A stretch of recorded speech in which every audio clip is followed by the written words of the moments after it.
Hello friends, स्वागत है आपके अपने channel SK 9210 8th study channel पर। दोस्तों, इस वीडियो में जो हम लोग 30 VVI, ठीक है, इस वीडियो में जो हम लोग 30 VVI GK GS Bihar police exam 2023 के लिए जो है हम लोग करने वाले हैं।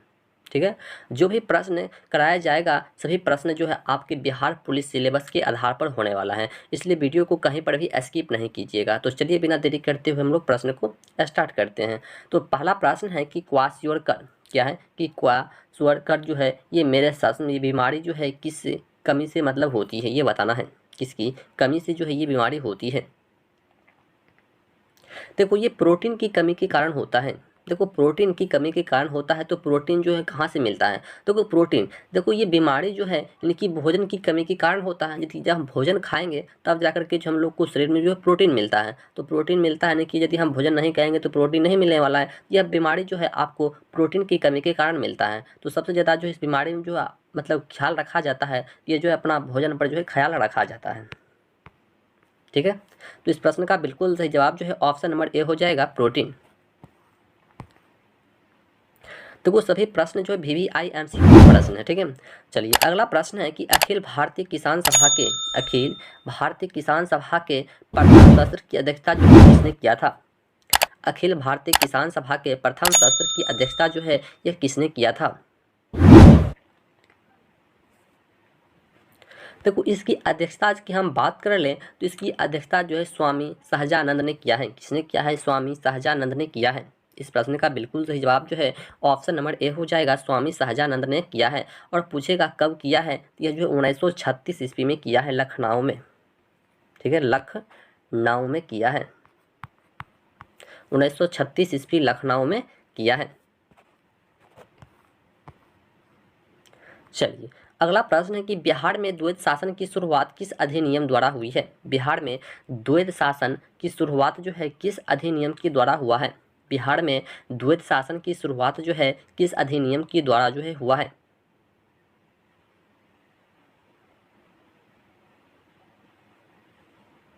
देखो, यह जो है ना 1919 ईस्वी के गवर्नमेंट ऑफ इंडिया एक्ट के तहत जो है ये हुआ है।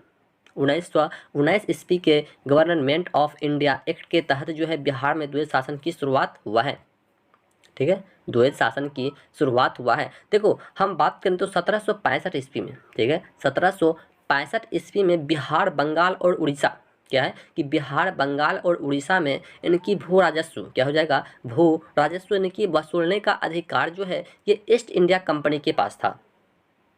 ठीक है, 1765 ईस्वी में बिहार हो गया, बंगाल हो गया, उड़ीसा हो गया, ये सभी में जो है ना भू राजस्व वसूलने का अधिकार जो है ये ईस्ट इंडिया कंपनी के पास था। लेकिन यहाँ पर प्रशासन जो है ये बंगाल के नवाब, मतलब बंगाल के जो नवाब थे उसके नाम से चलता था। यहाँ का प्रशासन जो है किसके अनुसार चलता था? तो बंगाल के नवाब के अनुसार जो यहाँ पर चलता था। इसलिए वहाँ पर जो है सत्ता के दो केंद्र भी था। वहाँ पर जो है सत्ता के दो केंद्र हो गए थे। इसी मतलब वजह के कारण जो है बिहार में जो है द्वैत शासन की शुरुआत जो है 1919 के गवर्नमेंट ऑफ इंडिया के तहत जो है हुआ था।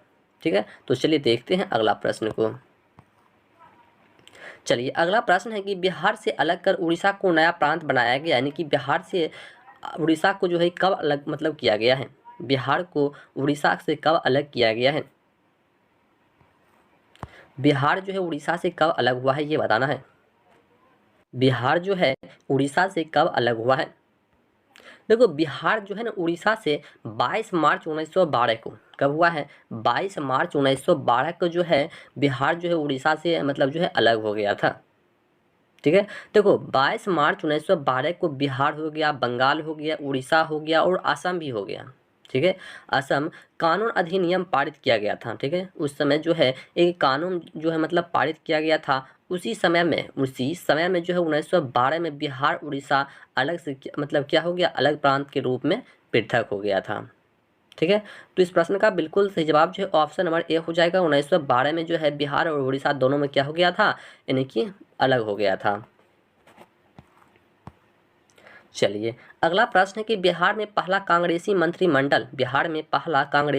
मंत्रिमंडल का गठन जो है किनके नेतृत्व में हुआ है? बिहार में पहला कांग्रेसी मंत्रिमंडल का गठन जो है ये किसके नेतृत्व में हुआ है?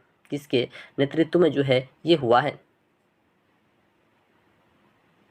देखो, ये मोहम्मद यूनुस के मोहम्मद यूनुस के नेतृत्व में जो है हुआ है। इस प्रश्न का बिल्कुल सही जवाब जो है ऑप्शन नंबर सी हो जाएगा।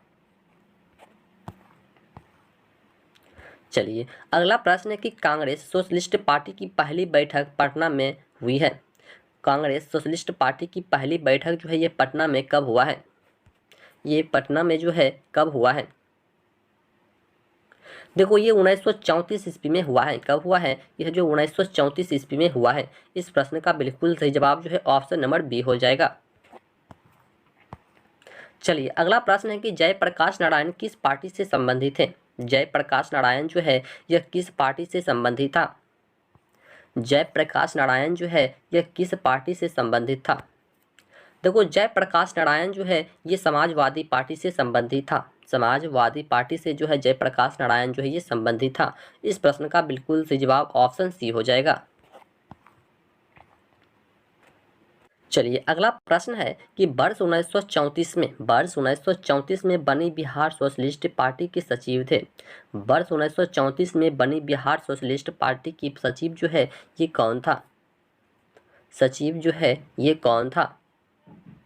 देखो ये सचिव जो है ये जयप्रकाश नारायण था। कौन था? ये जयप्रकाश नारायण था। इस प्रश्न का बिल्कुल सही जवाब जो है ऑप्शन नंबर बी हो जाएगा, जयप्रकाश नारायण। चलिए अगला प्रश्न है कि गांधी केक्टस के फूल के लेखक हैं। गांधी केक्टस के फूल के लेखक कौन है? गांधी केक्टस के फूल के लेखक जो है ये कौन है? देखो ये आनंद मोहन क्या हो जाएगा? ये आनंद मोहन हो जाएगा। इस प्रश्न का बिल्कुल सही जवाब। चलिए अगला प्रश्न है कि बिक्री लागत से अभिपार्य है। बिक्री लागत से जो है क्या अभिपार्य है? बिक्री लागत से जो है क्या अभिपार्य है? देखो बिक्री लागत से जो है ये विज्ञापन की लागत हो जाएगा। क्या हो जाएगा? ये विज्ञापन की लागत हो जाएगा। इस प्रश्न का बिल्कुल सही जवाब। चलिए अगला प्रश्न है कि भारत की सबसे लंबी अंतर्राष्ट्रीय सीमा किस देश के साथ है? भारत की सबसे लंबी अंतर्राष्ट्रीय सीमा जो है यह किस देश के साथ है? भारत की सबसे लंबी अंतर्राष्ट्रीय सीमा जो है यह किस देश के साथ है? देखो ये बांग्लादेश के साथ है। किसके साथ है? ये जो है बांग्लादेश के साथ है। देखो इसकी सीमा की लंबाई की हम बात कर ले तो नहीं कि 4096, ठीक है, पॉइंट का 7 किलोमीटर, ठीक है, इसकी सीमा की लंबाई है, ठीक है। और बात कर लेंगे ये दुनिया की 5वीं सबसे लंबी भूमि सीमा है, ठीक है। ये दुनिया की 5वीं जो है सबसे लंबी भूमि सीमा है, इसे भी याद रखना है। चलिए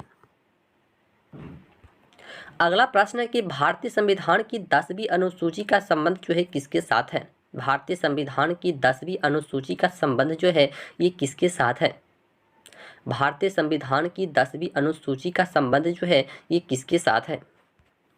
देखो भारतीय संविधान की 10वीं अनुसूची का संबंध की हम बात कर ले, ये दल बदल विरोधी कानून से है। किसे है? ये जो दल बदल विरोधी कानून से हो जाएगा। इस प्रश्न का बिल्कुल सही जवाब। चलिए अगला प्रश्न है कि बिहार का वह जिला जो पश्चिम बंगाल एवं नेपाल दोनों को स्पर्श करती है। बिहार की वह कौन सा जिला है जो पश्चिम बंगाल और नेपाल दोनों को स्पर्श करती है? बिहार का ऐसा कौन सा जिला है जो पश्चिम बंगाल और नेपाल दोनों को स्पर्श करता है? देखो ये किशनगंज क्या हो जाएगा? ये किशनगंज हो जाएगा। इस प्रश्न का बिल्कुल सही जवाब, ठीक है। देखो किशनगंज के पश्चिम में हो जाता है नेपाल, ठीक है। पश्चिम में जो है ये नेपाल हो जाएगा और उत्तर में जो है उत्तर में यानी कि दिनाजपुर क्या होता है? दिनाजपुर, ठीक है। दिनाजपुर, देखो ये दिनाजपुर जो होता है ये बांग्लादेश से भी पड़ता है। दिनाजपुर जो है ये बांग्लादेश में पड़ता है।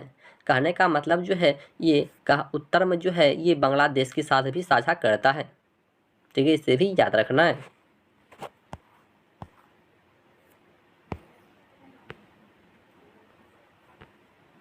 देखो सभी प्रश्न जो है इंपॉर्टेंट प्रश्न है। चलिए अगला प्रश्न है कि प्राचीन भारत के प्रसिद्ध शासक जिसने अपने जीवन के अंत समय में डैश जैन धर्म की ग्रहण किया था। प्राचीन भारत के प्रसिद्ध शासक जिसने अपने जीवन के अंत समय में डैश जैन धर्म ग्रहण किया था। देखो ये चंद्रगुप्त मौर्य किया था। किसने किया था? यह जो चंद्रगुप्त मौर्य ने जो है किया था। इस प्रश्न का बिल्कुल सही जवाब जो है ऑप्शन नंबर सी हो जाएगा, चंद्रगुप्त मौर्य हो जाएगा। चलिए अगला प्रश्न है कि आगरा शहर की स्थापना जो है किसने किया था? आगरा शहर की स्थापना जो है ये किसने किया था? आगरा शहर की स्थापना जो है किसने किया था? देखो आगरा शहर की स्थापना की हम बात करें तो आगरा शहर की स्थापना जो है ये सिकंदर लोदी ने किया था। किसने किया था? ये जो सिकंदर लोदी ने किया था। इस प्रश्न का बिल्कुल सही जवाब जो है ऑप्शन नंबर डी हो जाएगा, सिकंदर लोदी ने जो है आगरा शहर की स्थापना किया था। चलिए अगला प्रश्न है कि जल में वायु का बुलबुला, जल में वायु का बुलबुला जिस भांति व्यवहार करेगा वह है। जल में वायु का बुलबुला जो है जिस भांति व्यवहार करेगा वह है। देखो जल में वायु का बुलबुला जो है ये अवतल लेंस के भांति जो है ये व्यवहार करता है। जल में वायु का बुलबुला जो है ये अवतल लेंस के भांति जो है व्यवहार करता है। चलिए अगला प्रश्न है कि केंद्रीय भारतीय भाषा संस्थान कहाँ स्थित है? केंद्रीय भारतीय भाषा संस्थान जो है ये कहाँ पर स्थित है? केंद्रीय भारतीय भाषा संस्थान जो है ये कहाँ पर स्थित है? देखो ये मैसूर में स्थित है। कहाँ पर स्थित है? ये जो है मैसूर में स्थित है। इस प्रश्न का बिल्कुल सही जवाब जो है ऑप्शन सी हो जाएगा, मैसूर में। चलिए अगला प्रश्न है कि संस्कृत में लिखा सबसे प्राचीन लंबा लेख किस शासक का है? संस्कृत में लिखा सबसे प्राचीन लंबा लेख जो है यह किस शासक का है? किस शासक का है? देखो ये रुद्र दामन प्रथम का है। किसका है? रुद्र दामन प्रथम का। इस प्रश्न का बिल्कुल सही जवाब ऑप्शन ए हो जाएगा। चलिए अगला प्रश्न है कि निम्न में से भारतीय नेता में से कौन एक ब्रिटिश द्वारा इंडियन सिविल सर्विस से बर्खास्त किया गया था? इंडियन सिविल सर्विस से बर्खास्त किया गया था। देखो ये जो है सुरेंद्र नाथ बनर्जी। क्या हो जाएगा? सुरेंद्र नाथ बनर्जी। इस प्रश्न का बिल्कुल सही जवाब। चलिए अगला प्रश्न है कि राष्ट्रपति पर महाभियोग का आरोप जो है सांसद के किस सदन के द्वारा लगाया जा सकता है? राष्ट्रपति पर महाभियोग का आरोप जो है सांसद के किस सदन के द्वारा जो है ये लगाया जा सकता है? देखो ये सांसद के किसी भी सदन के द्वारा जो है ये लगाया जा सकता है। सांसद के किसी भी सदन के द्वारा जो है ये लगाया जा सकता है। चलिए अगला प्रश्न है कि निम्नलिखित में से कौन सी संस्था जो है औद्योगिक वित्त संस्था नहीं है? निम्नलिखित में से ऐसी कौन सी संस्था है जो औद्योगिक वित्त संस्था जो है नहीं है बताइए। देखो ये नबार्ड। क्या हो जाएगा? ये नबार्ड हो जाएगा। इस प्रश्न का बिल्कुल सही जवाब। देखो नबार्ड ये कृषि से जुड़ा एक संस्था है। ये जो है कृषि से जुड़ा हुआ एक संस्था है। नबार्ड जो है यह कृषि से जुड़ा हुआ एक संस्था है। चलिए अगला प्रश्न है कि भारत के किस केंद्र शासित प्रदेश में पंचायती राज व्यवस्था नहीं है? भारत के किस केंद्र शासित प्रदेश में पंचायती राज व्यवस्था जो है नहीं है? भारत के किस केंद्र शासित प्रदेश में पंचायती राज व्यवस्था जो है ये नहीं है? देखो ये दिल्ली में नहीं है। कहाँ पर नहीं है? ये जो है दिल्ली में नहीं है। इस प्रश्न का बिल्कुल सही जवाब जो है ऑप्शन नंबर ए हो जाएगा, दिल्ली में। तो चलिए अगला प्रश्न है 23 नंबर प्रश्न है कि नीति आयोग के पदेन अध्यक्ष के रूप में कौन कार्य करता है? नीति आयोग के पदेन अध्यक्ष के रूप में जो है ये कौन कार्य करता है?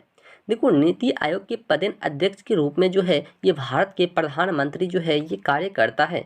इस प्रश्न का बिल्कुल सही जवाब जो है ऑप्शन नंबर बी हो जाएगा कि भारत के प्रधानमंत्री।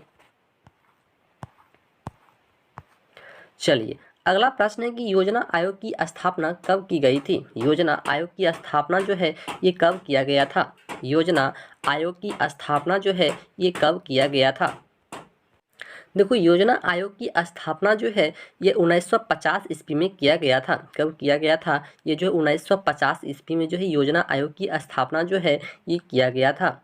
ठीक है। और इसकी स्थापना जो है ये पंडित जवाहरलाल नेहरू ने किया था। पंडित जवाहरलाल नेहरू ने जो है 15 मार्च 1950 ईस्वी को किया था। इसे भी याद रखना है। चलिए अगला प्रश्न है कि 1976 में 42वें संशोधन द्वारा भारतीय संविधान की प्रस्तावना में कौन दो शब्द जो है जोड़े गए थे। 1976 ईस्वी में 42वें संशोधन द्वारा भारतीय संविधान की प्रस्तावना में कौन दो शब्द जो है ये जोड़े गए थे। कौन जो है दो शब्द जो है जोड़े गए थे। देखो ये समाजवादी पंथ निरपेक्ष, क्या हो जाएगा, समाजवादी पंथ निरपेक्ष। इस प्रश्न का बिल्कुल सही जवाब जो है ऑप्शन सी हो जाएगा। चलिए अगला प्रश्न है कि भारत में राजनीतिक दलों को कौन मान्यता देता है। भारत में राजनीतिक दलों को जो है ये कौन मान्यता देता है। भारत में राजनीतिक दलों को जो है कौन मान्यता देता है। देखो ये निर्वाचन आयोग देता है। इस प्रश्न का बिल्कुल सही जवाब जो है ऑप्शन नंबर ए हो जाएगा। निर्वाचन आयोग जो है भारत में राजनीतिक दलों को मान्यता देता है। देखो प्रश्न को अच्छी तरह से और लास्ट तक देखना है। चलिए अगला प्रश्न है कि संविधान में संघ को क्या नाम दिया गया है। संविधान में संघ को जो है क्या नाम दिया गया है।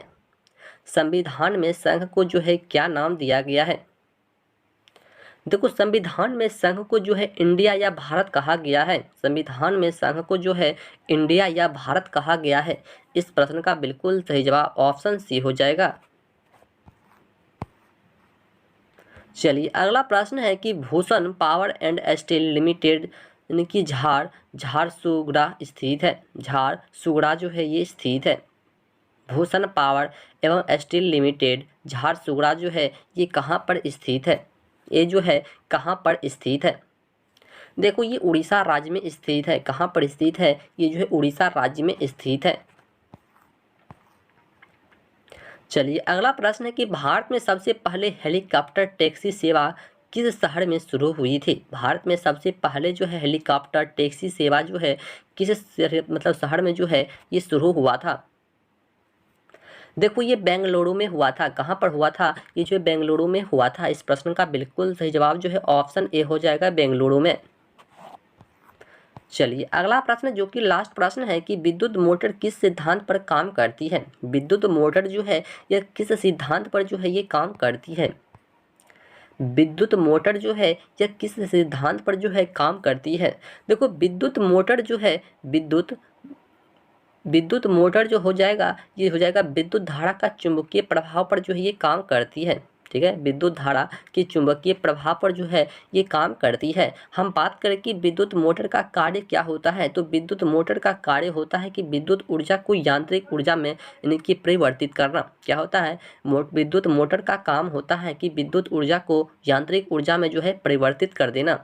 तो विद्युत मोटर का यही काम होता है। तो यदि आपको वीडियो अच्छा लगा हो तो दोस्तों के साथ ज़्यादा से ज़्यादा शेयर करना है। और फिर से मिलते हैं इसी तरह का नेक्स्ट वीडियो में। तब तक के लिए जय हिंद, जय भारत।